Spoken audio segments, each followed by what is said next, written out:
Los sospechosos de siempre. Vamos a hacer una crónica sobre el clasismo, el racismo y la xenofobia en la Argentina. Mirá.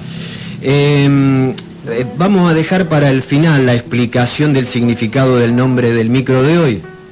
Por el momento digamos que racismo, xenofobia y clasismo forman parte de la sociedad argentina desde siempre. Sí. La historia del país está sembrada de hechos que lo demuestran. Lo que sucedió hace algunos días en el contexto de un partido de rugby no hizo más que sacarlo a la luz. Este componente que forma parte de la sociedad argentina en su conjunto, podríamos decir, que no es privativo de un sector determinado, pero emergió en este contexto. En el caso particular, en este caso sirvió de alguna manera para mostrar el desprecio que algunos de los miembros de la alta sociedad argentina sienten por personas a las que consideran inferiores. Esto se pudo ver en algunos comentarios, en algunos los tweets famosos bien, de los rugbyers. También para visibilizar el odio hacia quienes de alguna manera se atreven a desafiar o cuestionar ese orden desigual del que estas élites privilegiadas se benefician.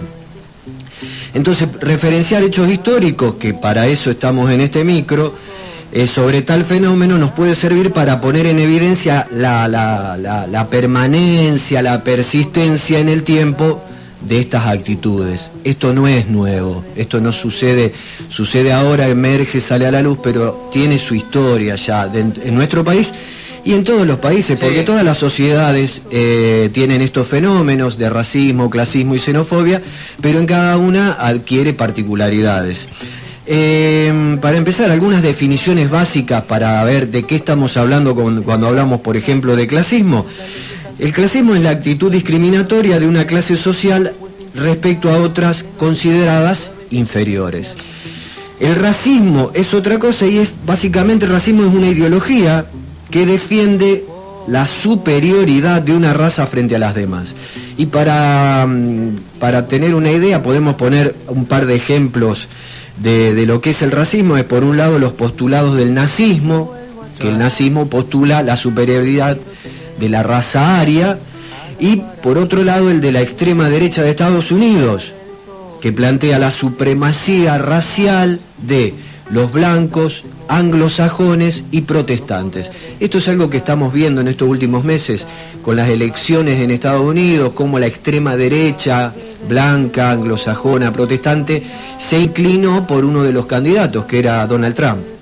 Y por último, la xenofobia, que es también otro concepto que aparece. ¿Qué significa? Xenofobia significa rechazo a los extranjeros. Rechazo, fobia es rechazo, y xenos es extranjero, es una palabra de origen griego. Xenofobia, rechazo a los extranjeros implica.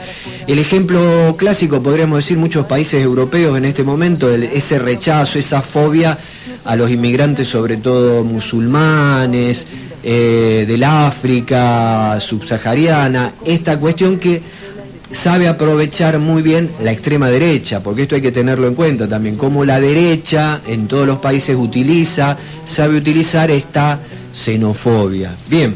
Y la utiliza a favor, digamos, y calando hondo también en clases populares y medias. Exactamente. Como sí. El argumento sería, vienen de otros países a quitarnos nuestros puestos de trabajo, nuestra salud, nuestra educación. Esa es la lógica es esa, es la utilización política e ideológica de una cuestión que genera un malestar, lógicamente, en una sociedad que ya tiene una matriz discriminatoria, porque Europa básicamente tiene una matriz discriminatoria.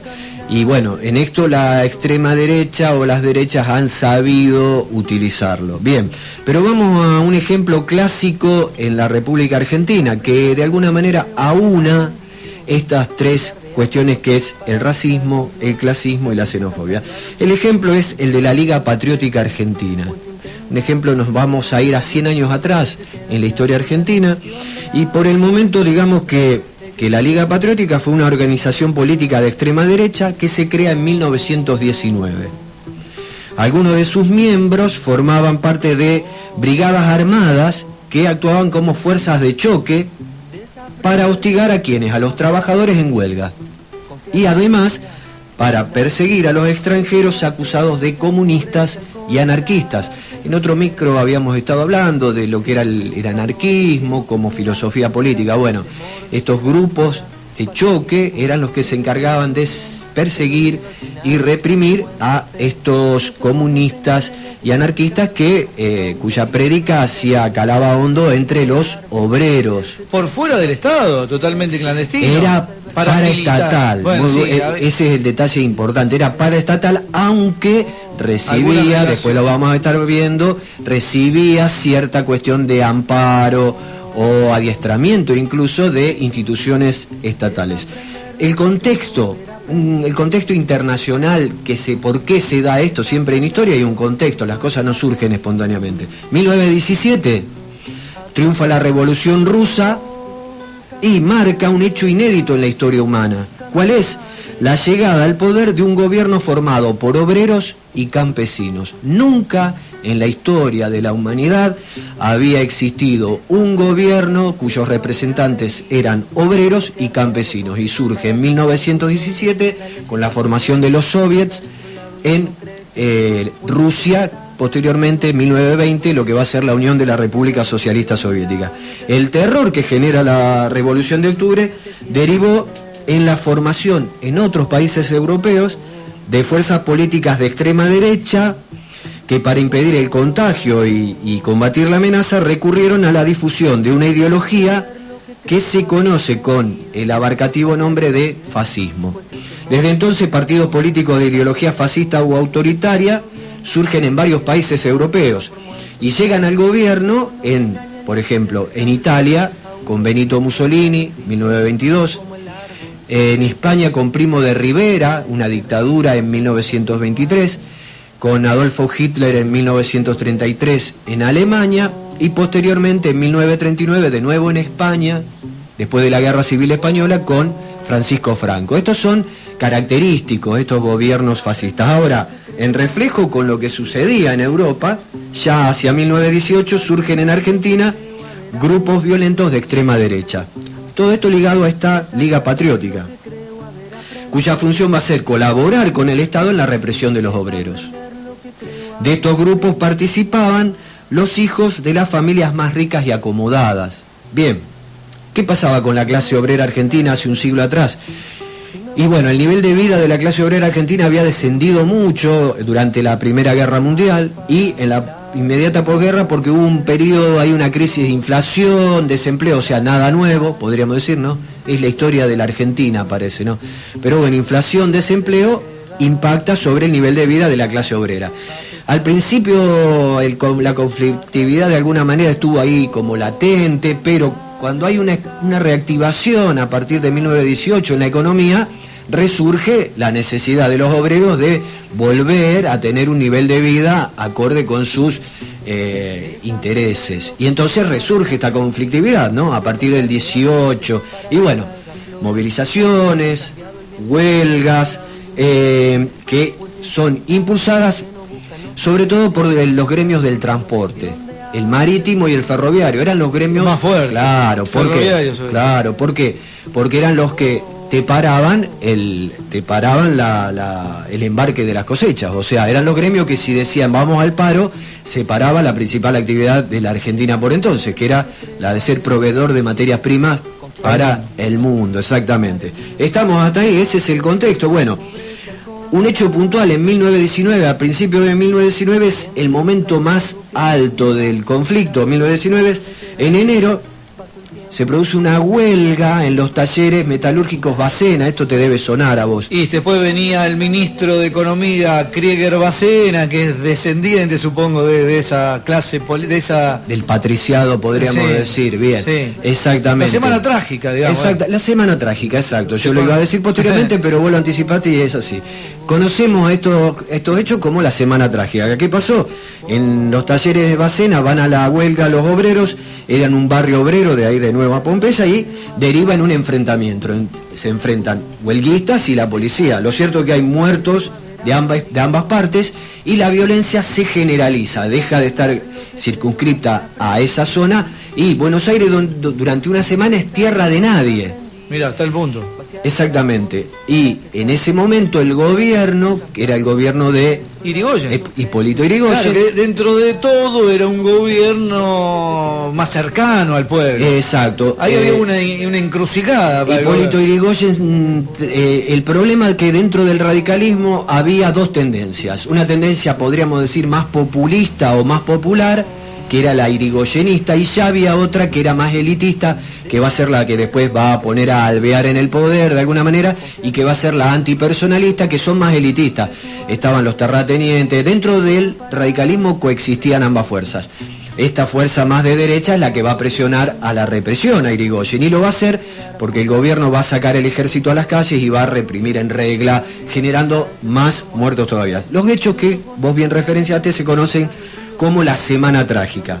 La Liga Patriótica Argentina surge en el contexto de estas jornadas de enero de 1919, como precisamente una reacción de la extrema derecha, que ya en el mundo había este contexto que marcamos, frente a la movilización obrera. En la Liga Patriótica confluyeron, además de estos niños bien, que ya dijimos que pertenecían al patriciado de esas familias terratenientes de la zona central del núcleo pampeano, miembros de la Asociación de Trabajo, que era una institución patronal que suministraba obreros rompehuelgas. En una huelga, o sea, las fábricas están paradas, pero esta asociación suministraba esos esquiroles, que también se le dice, los esquiroles, son obreros que te rompen la huelga porque te van y te trabajan en las empresas. Clubes de la élite, como Jockey Club, y por otro lado el Círculo Naval también, y representantes de empresas extranjeras también participaban de la Liga Patriótica. Había en la Liga Patriótica un sector que era fuerza de choque, que eran sobre todo los más jóvenes, y por otro lado había algunos que ejercían algún tipo de docencia. Bueno, esta Liga Patriótica es lo que estamos analizando nosotros hace un siglo atrás, ya tiene estas características, que un fenómeno que evidencia clasismo, racismo, xenofobia. Las brigadas de choque que formaban parte de la Liga reprimieron tanto en el sector urbano como también en el área rural. En las zonas rurales también se formaban brigadas que reprimían a los trabajadores que estaban en huelga. Merece todo un programa, pero en ese contexto también se da lo de la Patagonia Trágica, la Patagonia Rebelde. Exactamente, y vamos a hacer una referencia a esta cuestión de la Patagonia Trágica o Rebelde. La agrupación era sostenida por donaciones de las familias patricias, aristocráticas. El entrenamiento se lo daban militares, o sea que había dentro de las Fuerzas Armadas también quienes participaban de alguna manera, y el auxilio espiritual, como bien lo habías referenciado vos, algunos miembros de la jerarquía eclesiástica. Algunos ven en esa Liga Patriótica, la mayoría creo, supongo, ven el germen ya de la actitud que van a tener las Fuerzas Armadas en intervenir en la vida política de nuestro país, en los golpes militares que van a empezar en el 30 hasta el 76. Sí, son fuerzas paramilitares, podríamos decir, pero que tienen ya lo que se considera elementos característicos del nacionalismo elitista argentino. Es un nacionalismo autoritario, rechazo a la inmigración, antisemita, ya está presente en la Liga, o sea que podríamos decir que la Liga es una especie de proto, en origen ya están estas cuestiones que van a formar parte después, durante toda la historia de la Argentina, de las Fuerzas Armadas. Bien, y como bandas terroristas, para que vos puedas hacer lo que hacías, evidentemente lo que contaba era con impunidad, a tal punto de que los miembros se reunían en las comisarías, y ahí es donde se le distribuían armas y brazaletes que los identificaban. A partir de ahí, desde la sede policial, partían en coches, eran coches manejados por estos jovencitos que pertenecían a la oligarquía, ¿no? Y se dirigían ¿a dónde? Barriadas obreras, sedes sindicales, bibliotecas obreras, la sede de los periódicos socialistas y anarquistas, los incendiaban y los destruían, y la policía, una mirada cómplice, como diciendo, acá no pasa nada, para ver cómo que eran grupos paraestatales, pero que tenían el apoyo del Estado. Y 3 casos en particular, o sea, donde actuaron. En principio en el barrio de Once, que tenía históricamente una importante población judía, las bandas se dedicaron a lo que se conoció como la Casa del Ruso. Ruso, judío, acá en la Argentina al judío se le dijo el ruso. Se incendiaron sinagogas, bibliotecas y los terroristas, estos grupos, atacaban transeúntes y particularmente a los que vestían con algún elemento que mostraba su pertenencia a la colectividad judía. Y bueno, era una agresión que tanto era para hombres, mujeres, para niños, o sea, ahí a golpes, disparos, hubo muertos precisamente en ese contexto en el barrio de Once.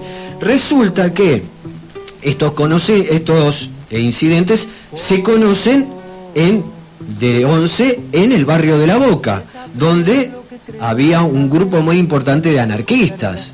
Bien, ¿y qué pasa? Los que vivían en La Boca empiezan a organizarse. Había una barriada ahí en La Boca conocida como Tierra del Fuego. ¿Por qué? Porque estaba habitada por anarquistas que habían estado presos en el penal de Ushuaia. O sea, gente que conocía las asperezas de la vida. Bien, ¿no es cierto que hombres, mujeres y niños se organizan y armados con lo que tenían, desde las terrazas del barrio de La Boca, les arrojaban agua hirviendo, piedras y algunos francotiradores también, cuando llegaban los coches de la Liga, abrían fuego contra los coches. Hay algunas referencias de gente, de miembros de la Liga, que dice que nos hicieron un encerrone y empezaron a recibir palos, tiros y agua hirviendo. Esto en el barrio de La Boca, que ya había pasado anteriormente lo del 11. Y después, como referencia final, lo que vos planteaste, esta cuestión de lo que se conoce como la Patagonia Rebelde. Noviembre de 1920 se desata una huelga general de peones rurales. Esto está en la película clásica, en la provincia de Santa Cruz, y la Liga se alistó para frenar el paro, y a partir de 1921, de mediados del año 1921, se forma en Río Gallegos una brigada local de la Liga, con los representantes de la alta sociedad de esa ciudad. Y esta tuvo una acción destacada en el conflicto, un conflicto que finalizó en enero de 1922 con un saldo de 1.500 trabajadores muertos. Ah, es grandísimo. 1.500 trabajadores muertos. En Santa Cruz, que no había nadie. Santa Cruz. Y es una historia que quedó tapada también, hasta que después, por ejemplo, el amigo Bayer, Olivera, el director de la película. Exactamente, era una historia que había quedado en la penumbra, digamos, porque la cuestión es también que era durante un gobierno democrático, que es el gobierno de Hipólito Yrigoyen, en ese contexto de ese radicalismo que ya dijimos antes, donde había dos vertientes. El conservadorismo del radicalismo se impuso y bueno, hizo a esta cuestión de la represión. Nombres ilustres que formaron parte de la Liga Patriótica hay. Vos entras a googlear y te aparecen nombres ilustres que hoy en día todavía podríamos decir que hay nombres que no nos van a sonar muy extraños. Hay un Carles. El presidente de la Liga era de apellido Carles. Sí. Bien. Joaquín Anchorena, apellido Patricio si los hay.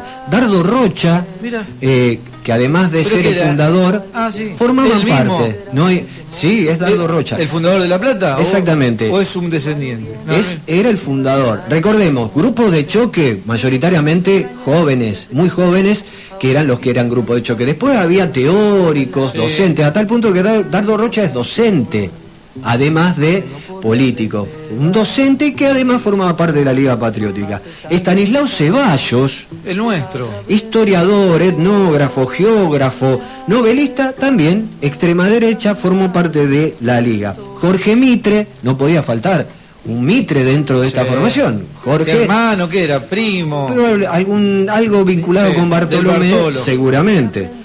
Miguel Alfredo y Federico Martínez de Hoz, también familia del patriciado terrateniente. Estanciero, el segundo, Federico, que posteriormente fue gobernador de Buenos Aires entre 1932 y 1935, recordemos, la época del conservadorismo. La década infame. Sí, señor, como usted lo ha dicho. Julio Argentino Roca Hijo, también, que fue el del pacto Roca-Ranci. Sí, señor, formaba parte de la Liga, también gobernador de Córdoba y vicepresidente de la Nación. Estoy pensando, ¿en Lugones no andaba por ahí? A Lugones no aparece, en la Liga no aparece. Ajá. Se sabe que Lugones tuvo como una especie de línea, como decía Jauretche, se subió por izquierda y se bajó por derecha, porque era socialista, terminó siendo de derecha Lugones, pero en la referencia de la Liga no está Lugones. Lisandro de la Torre, líder del Partido Demócrata Progresista, del sur de Santa Fe, también por la referencia formaba parte de la Liga Patriótica. Manuel María de Iriondo, gobernador de Santa Fe, entre 1937 y 1941. Mi calle. Exactamente, su calle también, o sea, si a alguien le faltaba su calle, que teníamos Sarmiento, Casero, Iriondo, la calle donde habitamos nosotros. Así que bueno, la referencia es que don Manuel María de Iriondo formaba parte de la Liga Patriótica, gobernador de Santa Fe, también durante la década que se conoce como la década infame. Félix Bunge, un Bunge tampoco podía faltar, que a la Argentina le dieron ministros de Economía, y un Lanuse, tampoco un Antonio Lanuse, apellidos que hoy en día todavía, si nos fijamos para los que estamos en esto de la historia, siguen apareciendo en la actualidad. Esta gente formaba parte de la Liga Patriótica en la parte, volvemos a decirlo, no los grupos de choque, no las brigadas, pero sí teóricos, gente que adoctrinaba y que hizo escuela, porque posteriormente muchos de las personas a los que ellos adoctrinaron llevaron esa ideología tanto a los gobiernos como a las fuerzas armadas. Y bueno, después en el golpe del 30 a Irigoyen estaban todos. Exactamente. A modo de cierre, para esta cuestión de por qué los sospechosos de siempre, digamos que para amplios sectores de la sociedad argentina, los sospechosos de siempre van a ser ¿quiénes? Los otros. Siempre hay un otro que es sospechoso. ¿Y quiénes son esos otros? Y bueno, son ¿quiénes? Los paraguas, los bolitas, que son los que vienen a sacarnos del trabajo, son los mapuches, que vienen a quedarse con nuestras tierras, como si todos fuésemos dueños de esa tierra, que en realidad son de muy pocos, pero los mapuches se vienen a quedar con nuestras tierras. Son los cabecitas negras que viven de nuestros impuestos, algo que escuchamos constantemente. Y son las pibitas también que hemos escuchado que se embarazan para cobrar un plan social. Y tiene que ver con lo que nosotros ya habíamos planteado antes, esta cuestión de que, ¿se acuerdan que para esta época, 1919, el otro, ¿quiénes eran? Los gallegos, los tanos, los rusos, los turcos, eran los tipos que recibían de la extrema derecha la represión. Bien, la cuestión es que muchos de los hijos y los nietos de estos tanos, de estos gallegos, de estos rusos y de estos turcos que padecieron esta persecución, hoy, siglo después, nosotros también consideramos a estos otros los sospechosos de siempre.